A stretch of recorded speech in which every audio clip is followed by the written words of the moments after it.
When you see the famous people, wow, so successful, you don't know behind the story, how tough they are, like people, wow, Jackie, the move is so good. When everybody sleep, I still in the health club, in the mirror, practicing,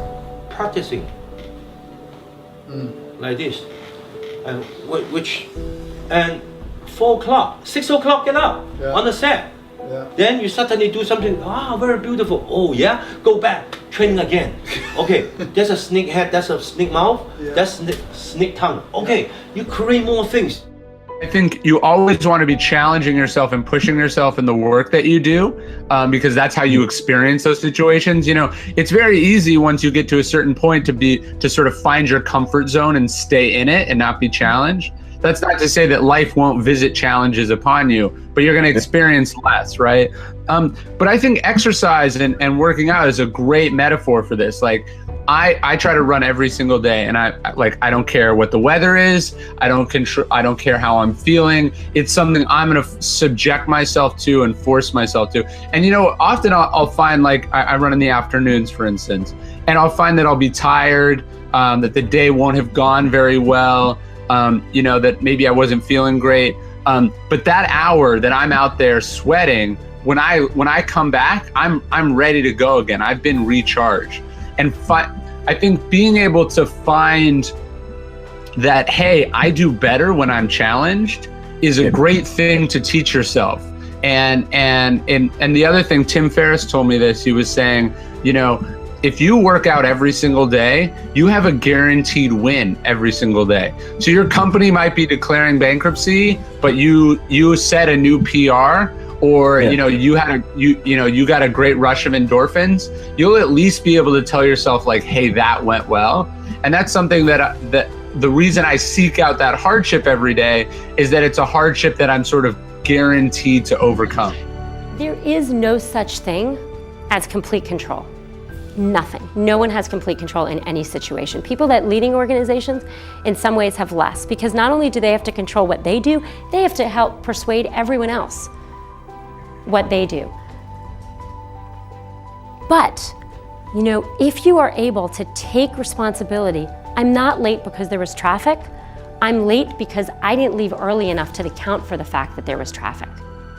The project didn't get finished not because my partner didn't do it, my colleague didn't do his part. The project didn't get finished because I didn't set up a team where my colleague wanted to do his part. When you take responsibility and you take full responsibility, that is the most empowering thing, and you can do it at any stage. You have to do it if you're raising money as an entrepreneur. You have to do it if you're trying to persuade people to work with you. You have to do it at all stages. You want to think of your journey like, it's almost like you see that light at the end of the tunnel, but you also want to think of it like a narrow road. You want to think of success as a narrow road. So you are walking that line of success, but you have a more focused set of behaviors than most people, and you are constantly course correcting. So you're learning from where you f***ed up, and you're taking the lesson and then course correcting again and again and again and again. You cannot achieve success without failure. Some of my biggest successes come from some of my biggest failures. In the early 90s, when my friends were graduating from Howard, I got fired from that first job that I got with Andre Harrell. I know a lot of you know this story, but some of you may not know how scared I was. See, I was scared to death. I didn't have a degree. My girlfriend was 8.5 months pregnant with my first baby. I bought a brand new house in Scarsdale that I could not afford. So I found myself sitting alone in my bedroom and asking myself the question that sometimes we all ask each other. What are you gonna do now? What are you gonna do now? You should have kept your mouth shut and shut up and just did what Andre told you to do, but you wanted to act like you was making the hit rankings, and now look at you. What are you gonna do now? So I had two choices. Either I was going to sit in that failure and give up, or I was going to make a decision to step out of the darkness. You see, when you're in that darkness, you want to sit there and wait for the light to come. When you're in that darkness, it feels uncomfortable, but you can't wait and sit in that darkness. The only way out is to step forward, to face your fears, to become your own light.